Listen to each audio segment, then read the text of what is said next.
Good morning, everyone. Hi, welcome to Courageous Conversations.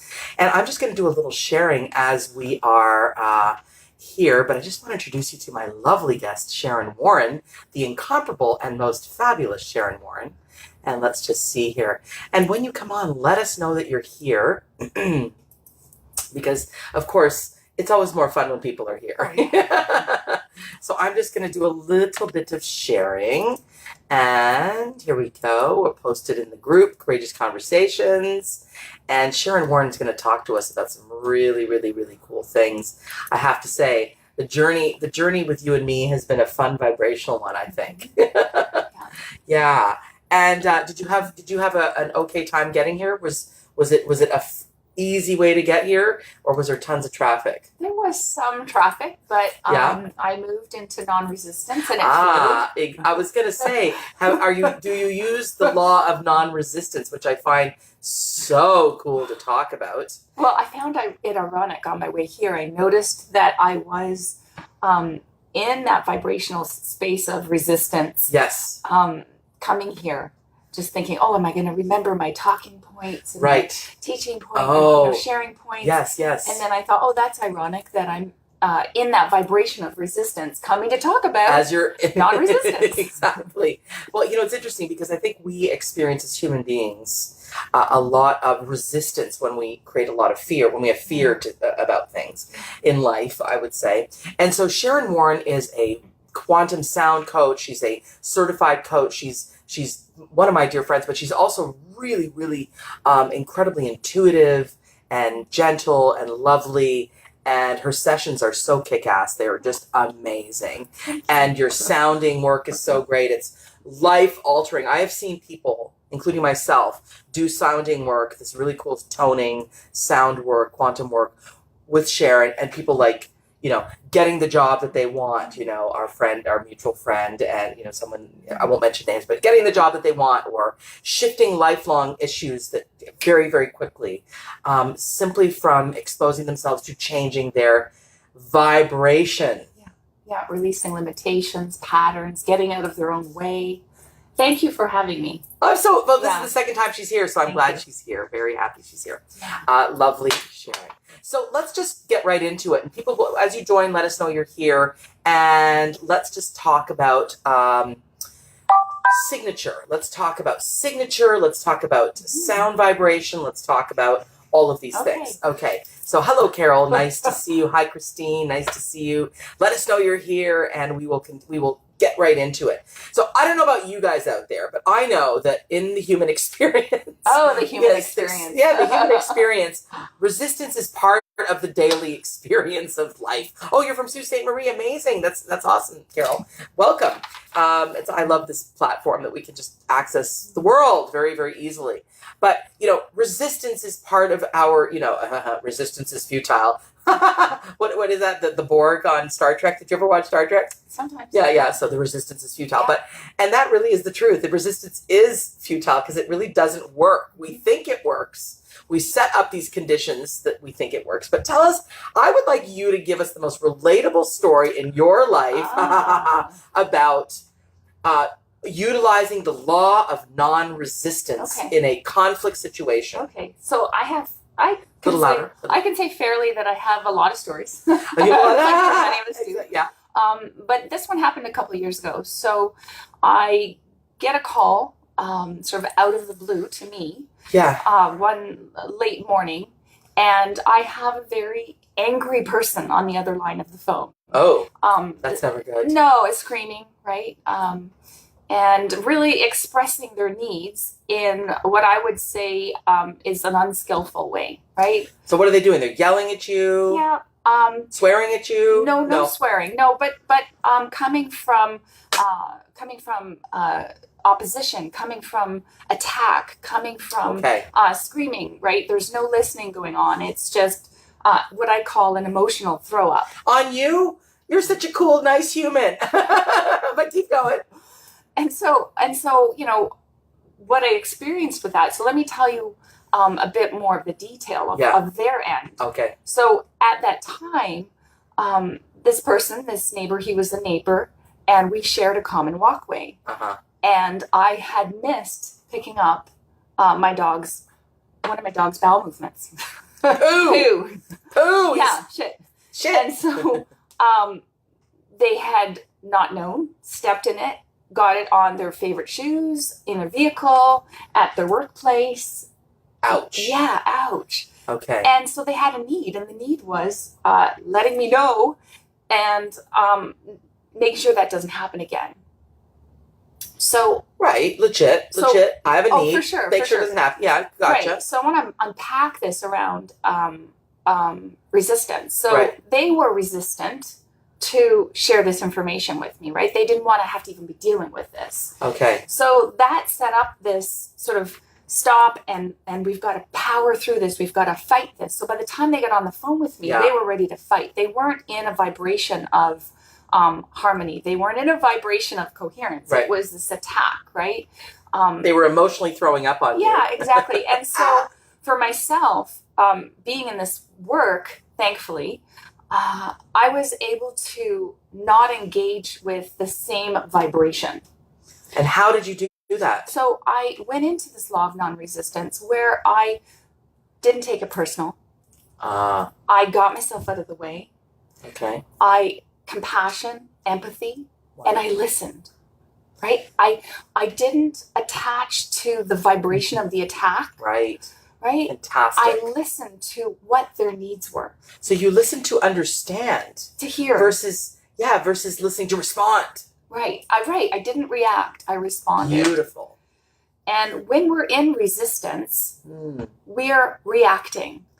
Right? And that is generally because we're in habit. We're coming from impulsive. A pattern. Exactly. When we're in non-resistance, we're responding. And so I chose to get out of the way. I listened, I held space, I validated. And it's true, like, understandably, I felt bad that their shoes, that it had caused this ripple effect. Right. And I wanted to take more responsibility. And I acknowledged that I needed to take more responsibility, making sure I didn't miss any further poo dropping, right?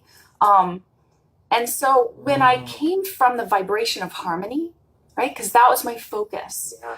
My focus wasn't on the fight. My focus was on the result. And the result was I wanted harmony. We had to share this space. Yeah, your neighbors, so it's so important. Right, yeah. We had to share this space. And so they felt so good. This is so important. They felt the vibration of harmony and coherence I was genuinely coming from. They felt heard. They felt validated.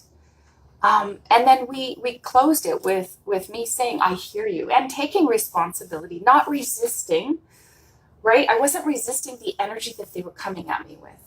I wasn't resisting the responsibility that I needed to step into, right? I could have come up with tons of excuses that it was nighttime when my dog did this, and I missed it, right?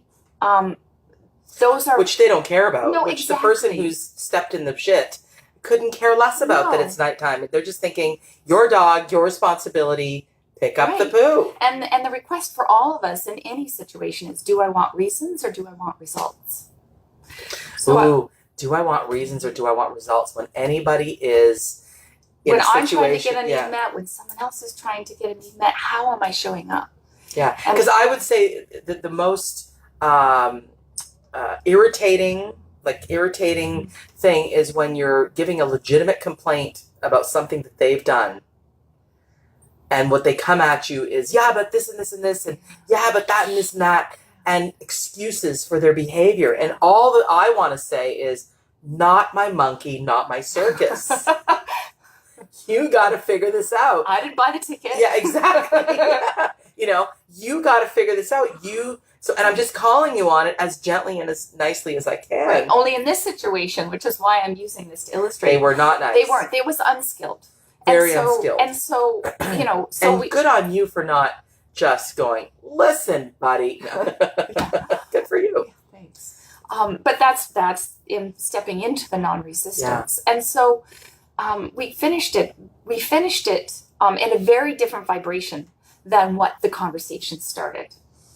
Now, wow. I want to kind of further unpack this, because I didn't want to be left feeling like a doormat or a victim, or that it's okay, because we teach people how to treat us. No kidding. So I didn't want to send the message that whenever I was imperfect, right, in my that it's humanness, okay to that it's okay to approach me with your needs with this conflict and attack energy and this emotional throw up. So when it had diffused, right, and there wasn't going to be a resistance on their part of listening to me, when I saw them next, again, I acknowledged, took responsibility, and I then said, now I have a need. I have a request of you. Mm-hmm. My ask is this, that going forward, when you have a concern or a need, I want you to feel safe, that you can approach me with respect and a space of harmony. Because I'll hear you. Right, and a vibration of coherence, a vibration of harmony. And that we can go forward in the invitation of working with harmony. Because sometimes, so often, people will say, we need, like in a work environment, we need to work in harmony. We need to all get along, but they're doing it from a vibration of fight. Yeah, it's so true. Which is contrary to that coherent energy. Yeah, because in the office environment that's toxic, there's a gaslighting. I spoke about gaslighting yesterday, which would say, oh yes, conflict resolution, collaboration, not competition.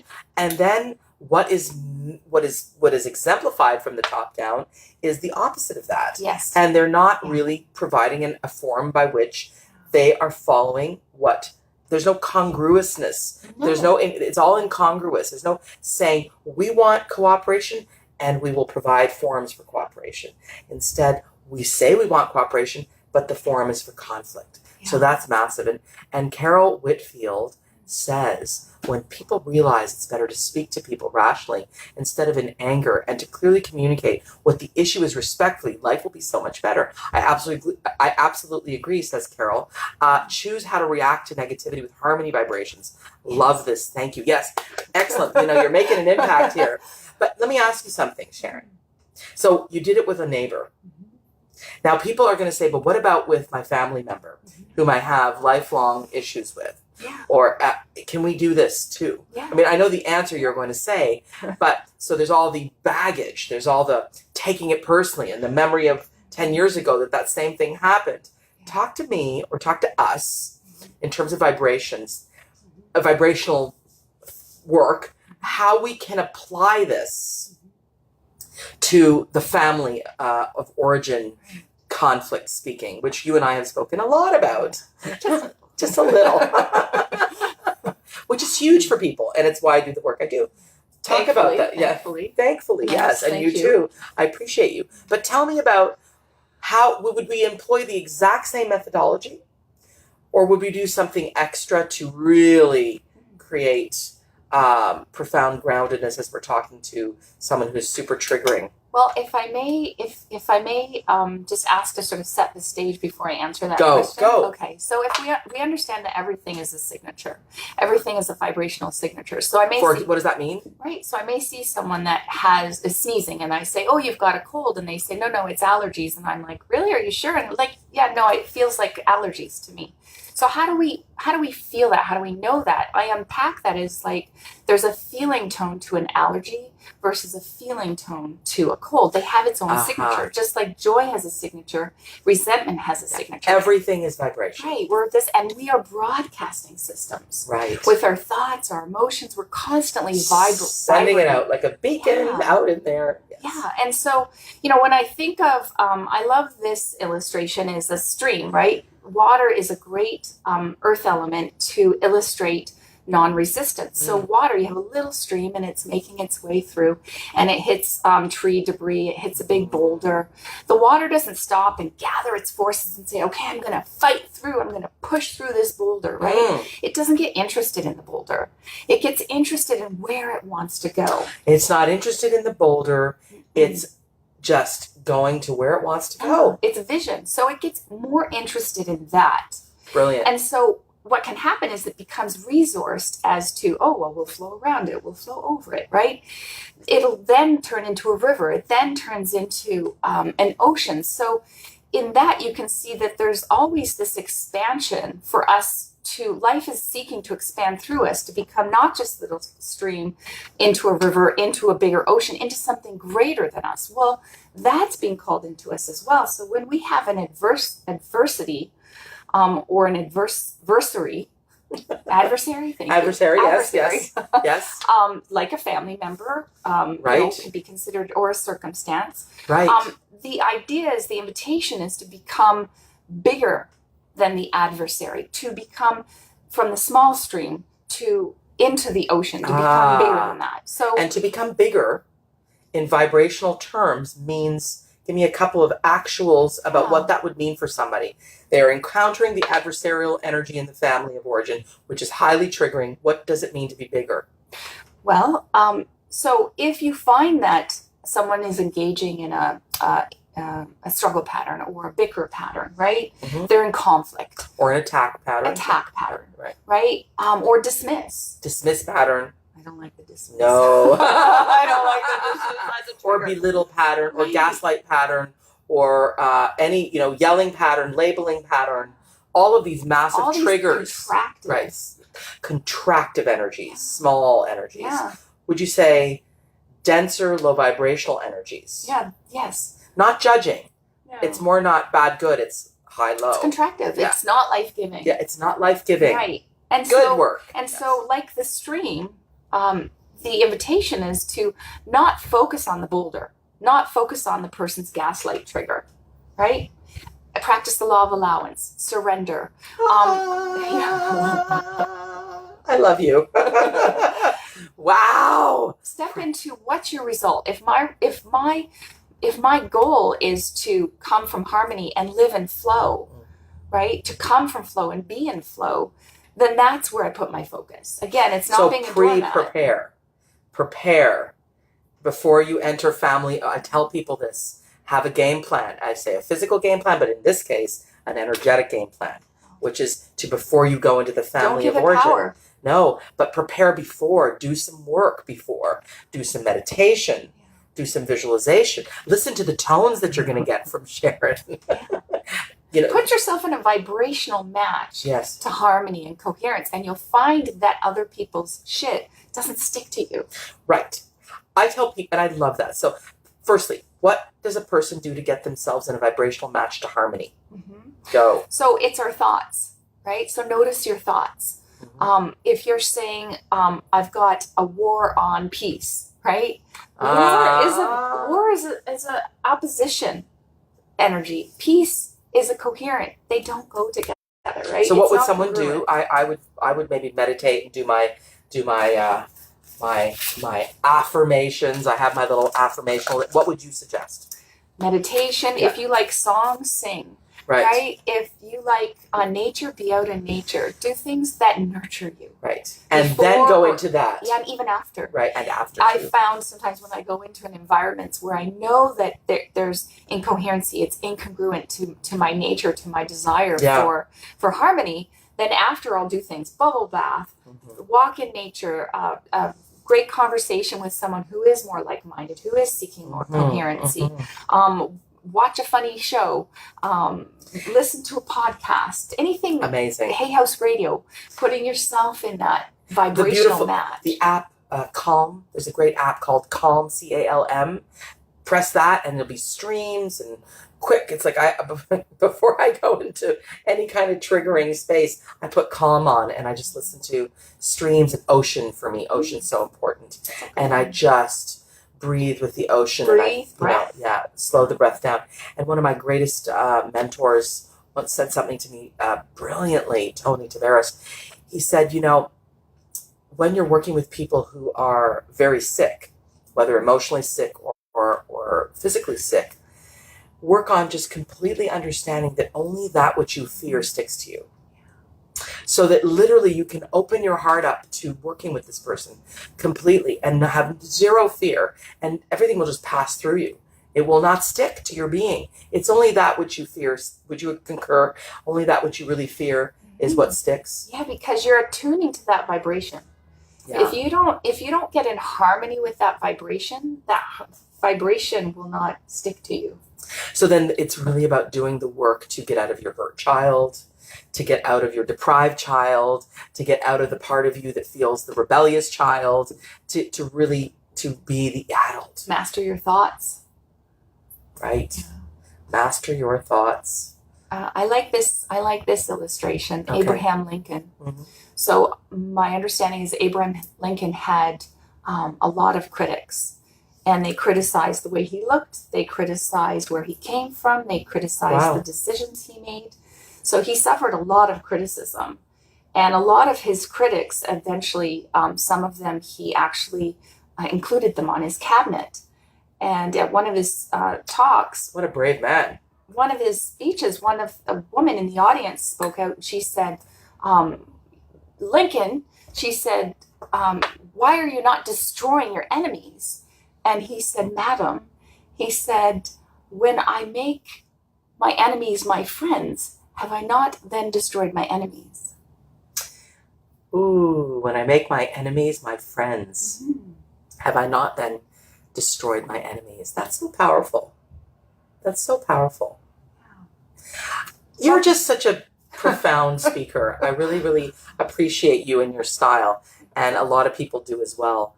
And Carol says that I've experienced this in my family for many years, but I've worked hard on my personal growth for the past 6 years, good stuff, and changed my vibrational flow to be more peaceful, harmonious state. That's amazing. I had to bite my tongue several times in the beginning, but an amazing positive transformation happened in my life. It all starts with changing the mindset and mastering your thoughts. Yeah, it's so true. So massive. Thank you. So important. Yeah, Carol, I really appreciate your engagement. Yeah. Thank you so very, very much. It is. It's the thoughts. It's our vibrational state.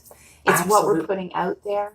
Yeah, and I feel like you're very relatable in what you're saying. Like, this is energy stuff. Sometimes people don't relate to it, but being in the very relatable story of the human experience is what we are doing here. And I feel that is so powerful. Let me ask you about how people can get in touch with you, but also what you've got some interesting programs. Like, her work is very interesting. So tell me a little bit. The reason I had her on twice is because, and she's a good friend too, so I wanted to support your programs. But tell me a little bit about your programs, because your programs are really, really cool.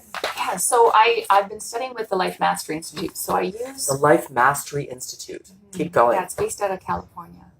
And so it's a culmination of 40 years worth of studying successful people and really understanding the language of success and how to engage in sort of the science of the mind tools to get the results you would love. Science of mind. Yeah. And so I've got 12-week programs, 6-week programs. I have different programs. And so the law of non-resistance, the things that I touched on today, come from one of them, which is working with the laws, which is based on Raymond Hollowell's work. Mm-hmm. And they're great systems, step-by-step processes that I take people through to rewire, reframe, to help create different relationship to resistance or non-resistance, to befriending our fear, to turning failure from a stumbling block to a stepping stone. So some really powerful, grounded techniques and tools to help us go forward to get the results we would love. Right. And do you combine that with, hi Mazari, nice to see you. Do you combine that with the vibrational work as well, the toning? I do. Okay. And the toning is weird and wild, but it's stuff that I thought, I mean, I do sounding, I do all kinds of stuff, but this is different. This is very, very, very different. And it's putting a person through a... So we capture a sample of your voice. It runs it through an algorithm software where the software creates a set of tones or frequencies. They're about 25 minutes long that you listen to. So based on your voice sample, you get frequencies that you listen to. So there's cancellation fields to help release cellular traumas.